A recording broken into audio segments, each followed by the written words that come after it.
On the previous episode, we saw the tumultuous class warfare of the early republic and how there doesn't seem to have ever been an episode that could be categorized as a revolution, unless, well, someone uncovers a forgotten source about a truly dangerous edition forcibly erased off records by Roman nobility.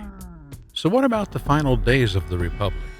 How bizarre did the transition to the empire turn out to be? Let's find out. Ancient Rome was always a paradise for traditions, and it couldn't be otherwise. The Republic drained out its final days with a brand new severe political crisis.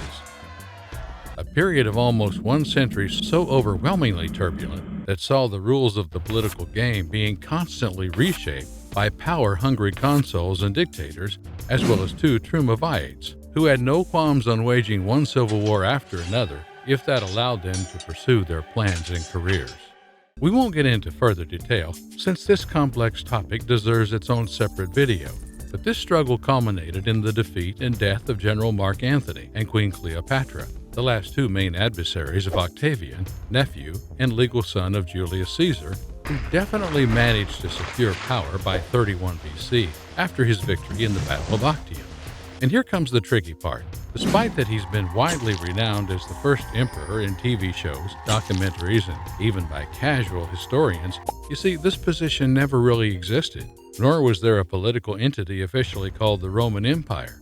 So instead of carrying out a radical regime change in broad daylight, something that the Roman high society was frankly scared of, Octavian carefully chose which legal titles and functions could keep for himself in order to consolidate his uninterrupted mandate, while maintaining the appearance of a traditional magistrate.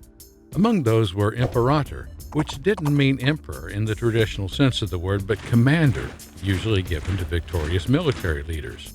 Princeps senatus, the first member by precedence on the membership rolls of the Roman Senate. Pontifex maximus, the uppermost priestly office in Rome, alongside the functions of the tribunican power, held by the tribune of the plebes, which allowed him to veto legislation and maintain the support of the people, and the proconsular imperium, the grip a governor held in the provinces, which allowed him to have direct control beyond Italy itself.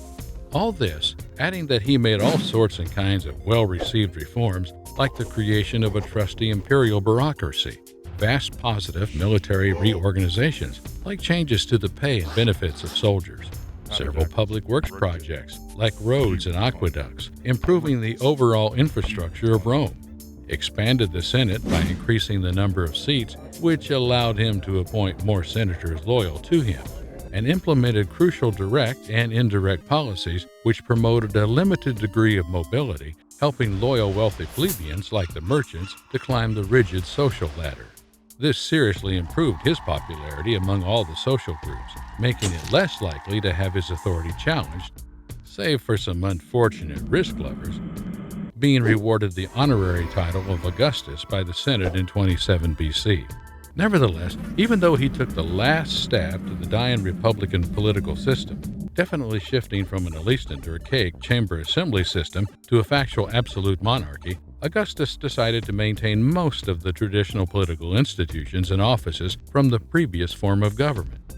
First, because centuries of republican rule had made the Roman ethos to evolve to hate with passion everything formally related to kings and royalty among the elites.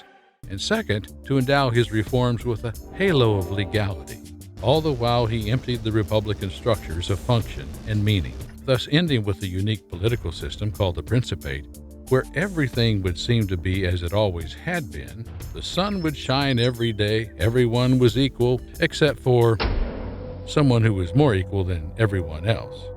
So what do you think about this subject? Should the Princeps, the first citizen of Rome and creator of such an ingenious system, be regarded as a true revolutionary for the people of Rome? Or did his conciliatory appearances actually hide a populist movement to secure power and benefit their own? Let us know in the section below. Have a great day.